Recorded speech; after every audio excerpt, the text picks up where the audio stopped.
This story is titled, My Brother Stalked My Wife for Months and My Mom Helped Him. When we moved away, he broke into our house to take her. Hi everyone, before we dive in, a quick favor. If you enjoy content like this, please hit the subscribe button. It's free, supports the channel, and makes sure you never miss out on amazing videos. Alright, let's get started. I've been holding this in for a long time, and I feel like if I don't let it out, I'm gonna explode. My wife, Emily, 29 female, and I, 30 male, have been married for just over a year now. We met on a dating app, of all places, and honestly, I never thought something real would come out of it, but we hit it off immediately. She was smart, kind, funny, and just easy to talk to. It didn't take long for me to realize she was the one. We dated for 9 months before I proposed, and 3 months after that, we tied the knot. Yeah, it was fast. Some people thought we were rushing it, but I don't regret it for a second. Emily's the best thing that ever happened to me. She's a high school art teacher, super talented and creative. She's been through a lot in her life, though. Her parents died in a car accident when she was 20, so she's been on her own ever since. That kind of independence and resilience really drew me to her. She's the type of person who doesn't let life's challenges break her. She just keeps going, no matter how hard it gets. I admired that about her from the start. As for me, my life hasn't exactly been a walk in the park either. My family is complicated, to put it lightly. My mom, Janet, 54 female, raised me. My older sister Chloe, 32 female, and my younger brother Liam, 28 male, all on her own after my dad abandoned us when I was 10. He didn't die or anything noble like that. He literally just left. One day, he said he had a business opportunity out of state, packed a bag, and walked out the door. That was the last we ever saw or heard from him. Mom tried to put on a brave face, but I think it broke her. And when she broke, she leaned hard on Liam. Liam was 8 at the time, and Mom treated him like a fragile little prince who needed constant care. She used to say, "He's too young to understand why his dad left. He needs more attention." And that more attention never stopped. Chloe and I were left to fend for ourselves. But Liam? Oh, he got everything handed to him. If he wanted something, Mom would find a way to make it happen. The newest game console, the best sneakers, you name it, Liam got it. Meanwhile, I was working part-time by the time I turned 15 just to buy basic school supplies. Chloe and I used to joke about it, calling Liam the golden boy. But the truth was, it wasn't funny. It was frustrating. Liam grew up spoiled and entitled, and Mom only made it worse. She babied him through everything. When he dropped out of community college after one semester because he said it wasn't his thing, Mom didn't even bat an eye. She just shrugged and handed him the family laundromat to manage. And by manage, I mean he barely showed up while Mom ran the business herself. Meanwhile, I worked my ass off to get where I am today. I put myself through college with scholarships and part-time jobs, got a degree in software development, and landed a solid job at a tech company. You'd think Mom would be proud of me for that, right? Nope. To her, I just got lucky with computers or whatever. Liam, on the other hand, was the real success in her eyes because he was running a business. Yeah, okay. Despite all that, I still tried to maintain a decent relationship with my family. It wasn't easy, but I figured they were still my family at the end of the day. When Emily and I got married, she suggested staying close to them. She thought it would be good for us to have a support system nearby, especially since she didn't have any family of her own. I wasn't thrilled about the idea, but I went along with it because it meant a lot to her. We bought a little house a few minutes away from Mom's place. At first, I thought maybe it wouldn't be so bad. Mom seemed to really like Emily. She kept telling me how lucky I was to have such a sweet, well-mannered wife. Chloe was also great. She's always been the normal one in the family. But Liam? Liam was another story. Liam had this way of making everything about him. If Emily complimented something about the laundromat, like the cafe Mom had set up in the corner, Liam would act like it was his idea, even though everyone knew Mom was the one keeping the place afloat. Mom, of course, encouraged all of this. She'd say things like, "Liam just loves spending time with you two. It's nice to see him getting along with your wife." Anyway, things seemed fine for a while. Emily and I were settling into married life, and I was adjusting to having my family so close. I thought I had everything under control. But if there's one thing I've learned, it's that when it comes to my family, things are never as simple as they seem. Looking back now, I feel like I should have caught on sooner. At first it seemed harmless. Liam was being overly friendly to Emily, but I figured he was just trying to bond with her since she was new to the family. He'd show up at our place randomly with coffee or snacks, saying he just happened to be nearby. Or he'd bring over a tool he thought we might need for the house, like a wrench or a screwdriver, even if we didn't ask for help. He even bought her an expensive necklace once. It was a little much, but I brushed it off. I mean, he was my brother.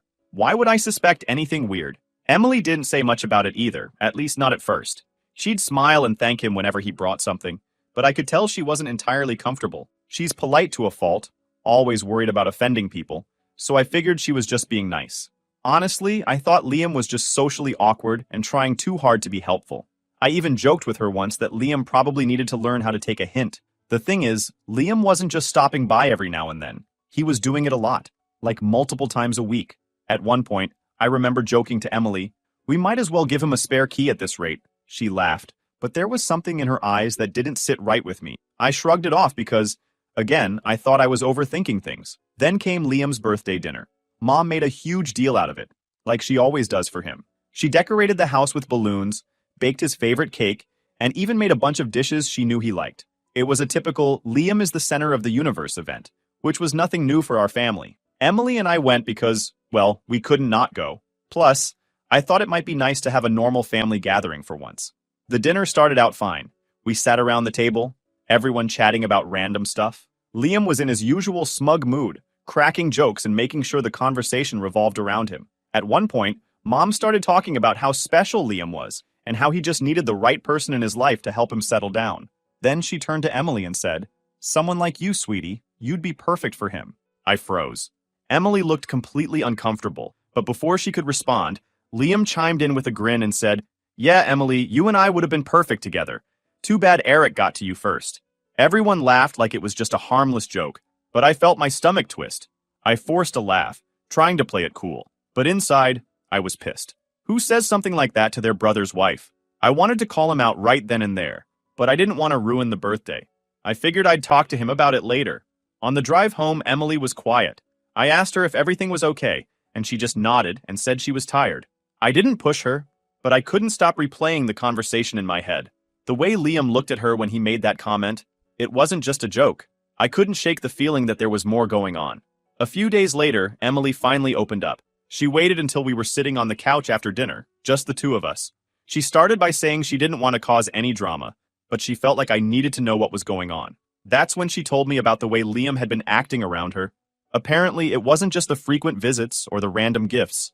He was finding excuses to get closer to her, standing too close, brushing against her arm, even trying to hold her hand once when he was thanking her for something. He made comments that were way too personal, like telling her she had the most beautiful eyes, or that she deserved better than someone who worked so much, clearly referring to me. She said she'd been trying to brush it off, but after the birthday dinner, it all started to feel too much. She didn't know how to handle it anymore. I asked Emily why she hadn't told me earlier, and she said she didn't want to create tension in the family. She knew how Mom always sided with Liam and didn't want to make things worse. Plus, she said she wasn't sure if I'd take it seriously. That part stung. The fact that she doubted whether I'd have her back hurt more than anything Liam had done. I reassured her that I believed her completely and that I wasn't going to let this slide. That night, I couldn't sleep. I kept replaying everything she told me, along with all the little moments I'd ignored or dismissed. Liam showing up uninvited, finding excuses to talk to Emily, going out of his way to do things for her. It was all adding up now. This wasn't just Liam being friendly or awkward. This was something else entirely. The next day, I started paying closer attention. I didn't say anything to Liam right away because I wanted to see how he acted when he didn't think I was watching. Sure enough, he showed up at our house that afternoon with some random excuse about needing to borrow a tool. He barely acknowledged me and went straight to Emily, handing her a coffee and saying, "I figured you could use a pick-me-up." She looked uncomfortable, but she thanked him politely. I clenched my jaw, trying not to lose it right there. After he left, I told Emily I was going to talk to him. She asked me not to, at least not yet. She said she didn't want to escalate things until we had a better plan. I agreed, but it wasn't easy. Every time I saw Liam after that, I wanted to punch him in the face. I hated the way he acted like everything was normal, like he wasn't making my wife uncomfortable every chance he got. At this point, I knew things couldn't keep going like this. Something had to give. But after a week of watching him pull the same stunts, I couldn't hold it in anymore. I decided to confront him. I called him over to my house, making it sound like I needed help with something. When he showed up, I wasted no time. I told him I knew about the way he'd been acting around Emily, standing too close, making weird comments, trying to get her alone. At first, he just stared at me, like he couldn't believe I'd actually called him out. Then he laughed, full-on laughed, like I'd just told the funniest joke in the world. You're being paranoid, man, he said, shaking his head. Emily's like a sister to me. I'd never do anything weird. You're just jealous because I get along with her better than you do. That last part hit a nerve, but I held my ground. I told him to knock it off, that his behavior was making Emily uncomfortable, and if he didn't stop, we were going to have a serious problem. He shrugged, said I was blowing things out of proportion, and left without another word. After that, I felt even worse. Liam didn't take me seriously at all. If anything, he probably thought it was funny that I was upset.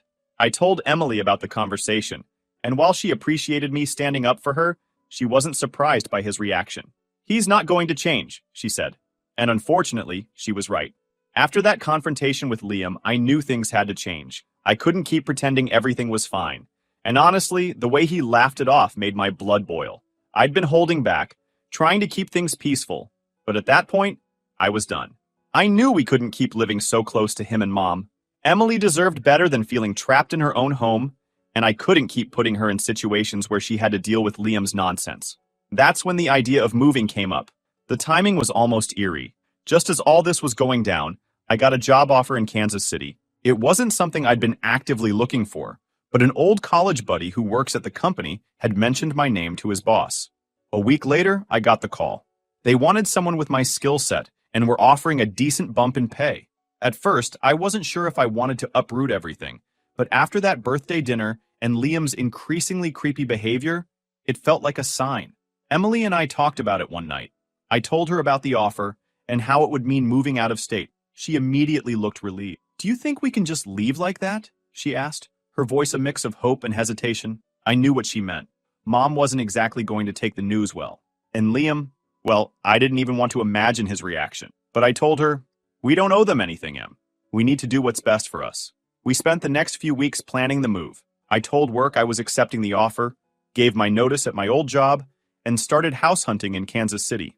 Emily was amazing through all of it. She scoured listings, set up virtual tours, and even packed most of our stuff while I handled the work logistics. We didn't tell anyone except Chloe. She'd always been the supportive one in the family, and I trusted her not to spill the beans. When I told Mom we were moving, she acted like I just told her the world was ending. "What do you mean you're moving?" she asked, her voice dripping with disbelief. "What about the family? You're going to leave us? What about Liam? He'll be heartbroken." That last part made me roll my eyes so hard I thought they'd get stuck.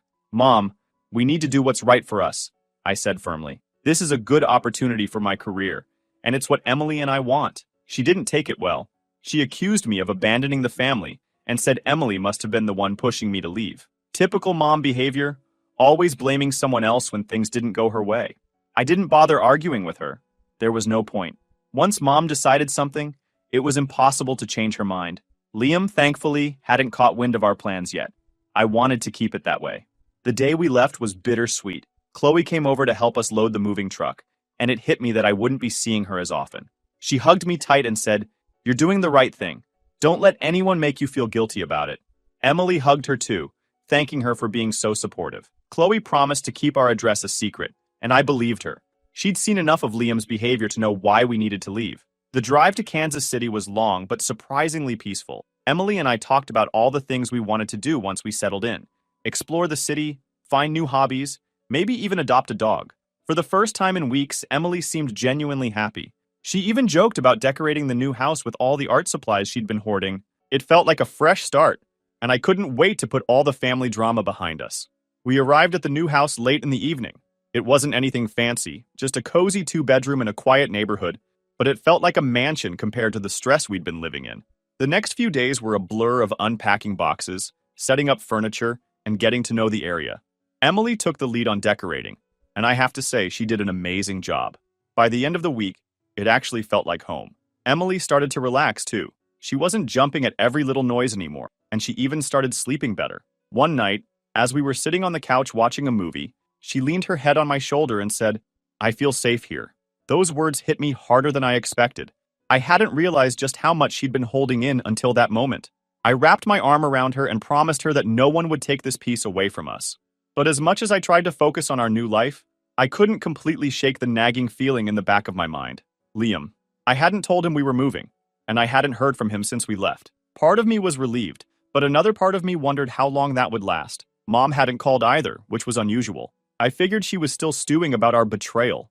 Emily and I agreed not to let it bother us, though. We were determined to make this move work and build a life for ourselves, away from the toxic family dynamics that had been dragging us down. For now, at least, it feels like we are in control, and that's enough for now. I'll update you when Liam finds out about our moving, or if anything comes up. Update 1. Hey everyone. It's been crazy and I figured it was time for an update. I wish I could say everything's been smooth sailing since our move to Kansas City, but unfortunately that's not the case. Things have taken a turn, and I'm struggling to wrap my head around just how far this has gone. So, we've been here for a few weeks, and for the most part, it felt like a fresh start. I thought maybe, just maybe, we'd finally left all that drama behind. Boy, was I wrong. It started a few days ago when Emily noticed someone outside. She was in the kitchen unpacking some dishes when she saw Liam pacing in front of our house. At first, she thought maybe it was just someone who looked like him. It didn't make sense for him to know where we lived. But then he rang the doorbell. Over and over. He had a bouquet of roses in his hand, and he was calling out, "Emily, I just want to talk." When she told me, I couldn't believe it. I mean, how did he even find us?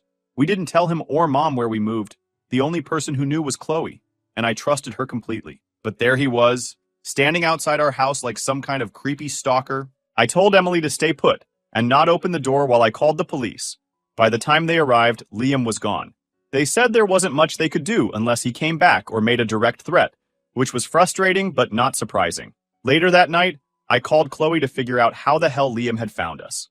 At first, she was confused, swearing up and down that she hadn't told anyone. But as we kept talking, she hesitated. Then she broke down and told me the truth. Liam had stolen a copy of our house key from her while helping us pack.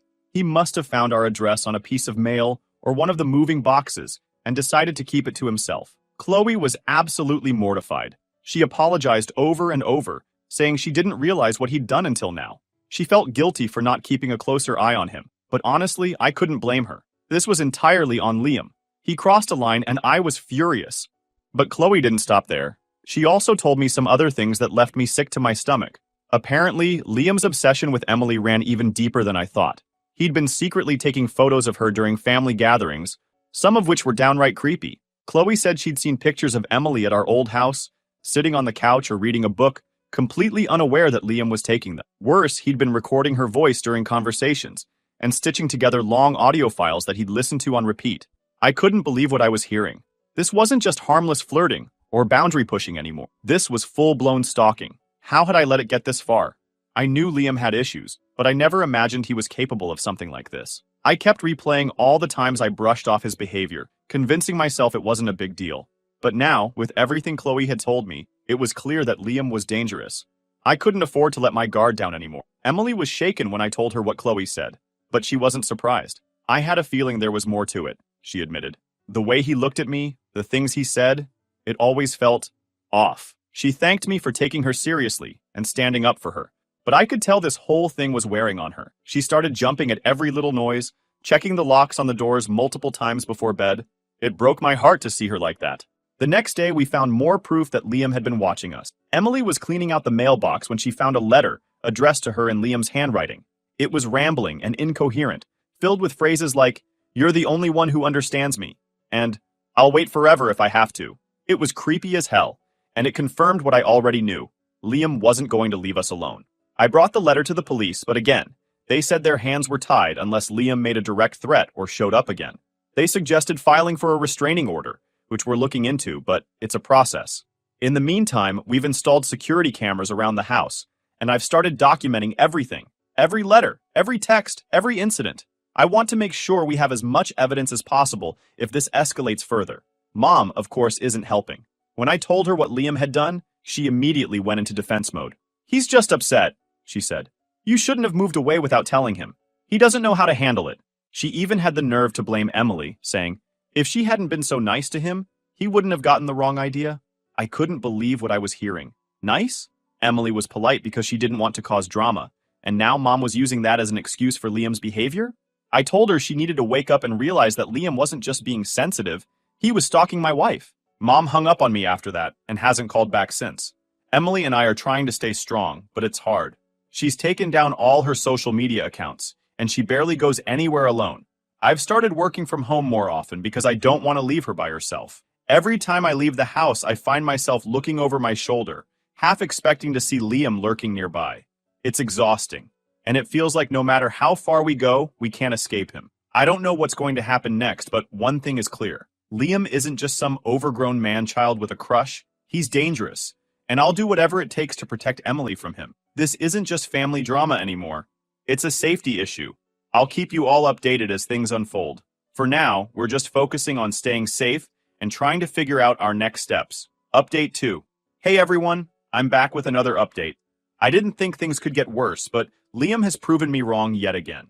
At this point, it feels like we're living in some kind of bad movie, except there's no off button. I'm honestly exhausted, and Emily is barely holding it together. I just need to get this all out. So here we go. The first incident happened about a week after my last post. Emily had started going back to her usual routine, trying to act like everything was normal. She didn't want to feel like a prisoner in her own home, which I completely understood. One morning, she went to her favorite art supply store. It's a little mom and pop shop about 15 minutes away, and she loves going there to browse and get inspired. She didn't notice anything unusual at first, but as she was leaving, she saw Liam's car parked across the street. At first, she thought maybe she was imagining things. She told herself it could have been someone with a similar car, but when she got into her car and started driving, he followed her. He didn't try to hide it either. He stayed just a few car lengths behind her the entire way home. She called me while she was driving, her voice shaking, and said, "I think he's following me." I told her to stay calm, drive straight home, and I'd meet her in the driveway. When she pulled in, Liam's car was nowhere in sight. He must have turned off before she got to the house, but the damage was already done. Emily was in tears, shaking so badly she could barely get out of the car. I held her for what felt like forever before helping her inside. She kept saying, "I shouldn't have gone out. I should have stayed home." I tried to tell her this wasn't her fault, that Liam was the one in the wrong, but she wasn't hearing it. We reported the incident to the police, but again, there wasn't much they could do without concrete proof that he was stalking her. They suggested we keep a log of everything and update them if it happened again. I asked about getting a GPS tracker for Emily's car, just in case we needed to prove he was following her. The officer said it was a good idea, so we ordered one that same day. The next incident was even scarier. Emily had started going to a nearby park in the mornings to clear her head and get some fresh air. She figured it was safe because it was always busy with joggers, dog walkers, and families. One morning, she went to sit by the pond, sketching in her notebook, when she heard someone call her name. She looked up, and there he was, Liam, sitting on a bench not far from her, watching her like he'd been there the whole time. Emily panicked. She grabbed her stuff and started walking back to her car, but Liam followed her. He didn't say anything, just kept walking a few steps behind her. When she got to her car, she locked the doors and drove off. He didn't try to stop her, but she said the look on his face was enough to haunt her for days. She said he looked calm, like he wasn't even doing anything wrong, like it was totally normal for him to be there. When she got home and told me, I was livid. I couldn't believe he'd found her at the park. It was like he was keeping tabs on her every move. I went straight to the police station and demanded to know why they couldn't do more. They said they understood my frustration, but reiterated that we needed more evidence to build a stronger case for harassment or stalking. I showed them the GPS tracker data from the first incident and told them about the park. They said it helped, but we still needed more. At this point, Emily was too scared to leave the house alone. She canceled her plans to go back to work, telling her boss she needed more time off. Her boss was incredibly understanding and even offered to have someone screen her mail and phone calls at work if she decided to come back. Emily was grateful, but I could tell it wasn't enough to ease her anxiety. She started having nightmares, waking up in the middle of the night crying or gasping for air. It's like Liam was everywhere, even when he wasn't physically there. One night, I caught her sitting on the floor in the hallway, just staring at the front door. I asked her what she was doing, and she said, "I'm just making sure it's locked." It broke my heart to see her like this. She was always so strong, so independent, and now she was scared to be in her own home. I promised her I'd do whatever it took to keep her safe, but honestly, I was scared too. Not for myself, but for her. I didn't know what Liam was capable of anymore. We decided to make some changes around the house to help Emily feel safer. We got better locks for all the doors and windows, added motion sensor lights outside, and even installed a doorbell camera that alerts us anytime someone comes to the front door. I also set up a system where she could press a button on her phone to trigger an alarm if she ever felt unsafe. It wasn't perfect, but it was better than nothing. Mom, of course, wasn't helping. She called me a few days after the park incident to tell me I was overreacting. She said Liam was just trying to make things right, and that I was blowing things out of proportion. I told her to stay out of it, that she was enabling him and making things worse. She got defensive, saying, "He's my son. I can't just turn my back on him." I wanted to scream at her, but I hung up instead. I couldn't deal with her excuses anymore. Right now, we're just trying to take it one day at a time. Emily has started therapy to help with her anxiety, and I'm doing my best to be there for her. It's exhausting, but I know we'll get through this. Liam might think he can control us, but he's wrong. We're not going to let him win. I'll update again if anything else happens. Thanks to everyone who's been following this and offering advice. It means more than you know. Update 3. I'm back with another update, and I honestly don't even know where to start. Everything feels like a nightmare I can't wake up from. I thought things were bad before, but what happened recently took everything to another level. I'm still trying to process it all, so bear with me. It started out like any other evening. We had dinner, watched a little TV, and went to bed around 10. As always, we double-checked the locks and made sure the alarm system was armed. I don't know why, but I felt uneasy as we were getting ready for bed. I even joked to Emily, maybe I'm becoming paranoid, because I kept glancing at the front door. She just gave me a small smile and said, "Better paranoid than careless." I don't know how long we'd been asleep when it happened. I woke up to Emily screaming, a sound that made my blood run cold. I shot up in bed, disoriented, trying to figure out what was going on. That's when I saw him. Liam. He was sitting in a chair he must have dragged in from the kitchen, positioned right next to Emily's side of the bed. He was holding her hand, whispering something I couldn't make out. The look on her face was pure terror. For a second, I thought I was dreaming. How the hell did he get in?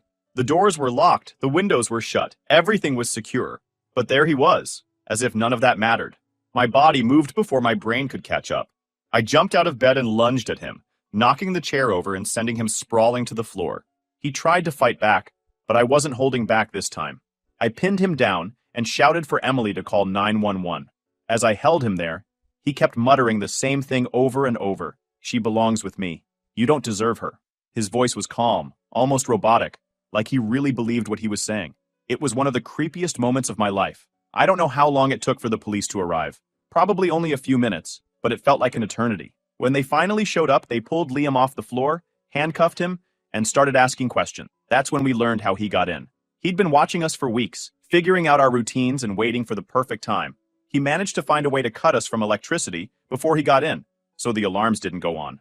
The police also found a duffel bag he'd brought with him. Inside were duct tape, zip ties, a bottle of chloroform, and, this is the part that still makes me sick, a wedding ring. He'd also taken a framed photo of Emily from our living room and had it in the bag like some kind of trophy.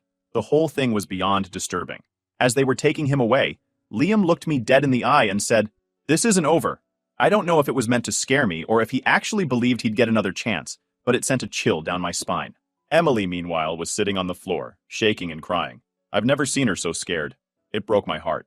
The next few hours were a blur of police reports, questions, and trying to comfort Emily. She kept asking, "How did it get this far? How could he do this?" And honestly, I didn't have any answers. I felt like I'd failed her, like I should have done more to protect her. The police assured us that Liam would be held without bail due to the nature of the incident, but that wasn't much comfort in the moment. The aftermath has been a lot. Emily hasn't been able to sleep since that night. She flinches at every little noise and keeps saying she feels like he's still watching her, even though we know he's in custody. Her therapist has been trying to help, but this kind of trauma doesn't just go away overnight. She's even talked about wanting to move again because she can't stand the thought of staying in this house after what happened. I don't blame her. Every time I walk into the bedroom, I see that chair lying on the floor and think about how close we came to something far worse. I've also had to deal with Mom, who, unsurprisingly, is in full denial mode. When I called to tell her what happened, she actually tried to defend Liam. "He's not a bad person," she said. "He's just confused and needs help." Confused? The guy broke into my house in the middle of the night with duct tape and chloroform. I told her she needed to wake up and realize that Liam wasn't just her baby boy anymore. He was dangerous. She got upset and accused me of trying to ruin his life. At that point, I hung up. I can't keep wasting my energy on her excuses. We're pressing charges, of course. The police seem to be taking this seriously, especially with all the evidence they found in Liam's bag. They've assured us that he'll face significant jail time, but the thought of him being out there someday still terrifies me. I've also hired a lawyer who specializes in cases like this to make sure everything is handled properly. I want to make sure Liam pays for what he's done, not just to us, but to Emily, specifically. She didn't deserve any of this. Right now, Emily has started sleeping in the guest room because she can't bring herself to go back into the bedroom. I've been sleeping on the couch nearby so she doesn't feel alone. We're looking into moving again, even though the thought of packing everything up and starting over is exhausting. But if it helps Emily feel safe, I'll do it without hesitation. I still can't believe this is my life. A year ago, I was just a guy who married the love of his life and wanted to build a future together. Now I'm dealing with restraining orders, police reports, and a brother who's turned into a full-blown stalker. It's surreal, and not in a good way. Anyway, I'll leave it here for now. Thanks to everyone who's been following this and offering support. It's been a lifeline during all of this. I'll update again once we know more about the charges and what's going to happen next. For now, we're just focusing on staying safe and getting through each day. Issue Update 4. Hey everyone, this will probably be my last update. A lot has happened, and honestly, we just want to put this chapter behind us and move on with our lives. I can't thank you all enough for the advice and support. It's meant more than I can say. Liam's case went to court a few months after the break-in. He was charged with stalking, breaking and entering, and attempted kidnapping. The evidence was overwhelming, especially with the duffel bag, his recordings of Emily, and the creepy journal entries they found in his house. He pled guilty, and the judge sentenced him to 4 years in prison. Honestly, I wish it was longer, but at least he's out of our lives for now. Mom didn't escape this either. During the investigation, it came out that she'd been feeding Liam information about Emily's routine and encouraging him to win her over. She even knew about his plans. It also came out that Liam had stalked other women before Emily. Mom had paid them off to stay quiet, thinking marriage would fix him. The court saw it differently. She was charged as an accessory and sentenced to 3 years of probation. She's not allowed any contact with us, which is honestly the best part. As for us, we decided to stay in Kansas City, but moved to a new house across town. Emily couldn't handle staying in the old place after everything that happened, and I didn't blame her. She's still dealing with the trauma. She cut her hair short and dyed it, saying she didn't want to look like the person Liam had obsessed over. She also started wearing looser clothes, even though it breaks my heart to see her feel like she has to change herself to feel safe. Therapy is helping, though, and she's slowly starting to regain her confidence. We've cut off all contact with Mom, Liam, and most of the family. Chloe is the only one we still talk to. She's been a rock through all of this and even testified against Mom and Liam in court. The rest of the family? They still think we're overreacting, saying things like, family is family, and Liam needs support, not punishment. Yeah, no thanks. Life isn't perfect, but it's getting better. Emily's back at work part-time, and we're focusing on rebuilding our lives. I've learned a lot through all this. Mainly that blood doesn't mean you owe anyone your peace or safety. Sometimes the family you're born into isn't the one you should keep. Emily and I are building our own version of family now, one built on love and respect, not toxicity and excuses. Thanks again to everyone who's been here through this mess. Your words of encouragement got us through some really dark times. Take care of yourselves, and if you're ever in a similar situation, don't wait to take action. Trust your instincts, protect your peace, and don't be afraid to walk away. Stay safe, everyone.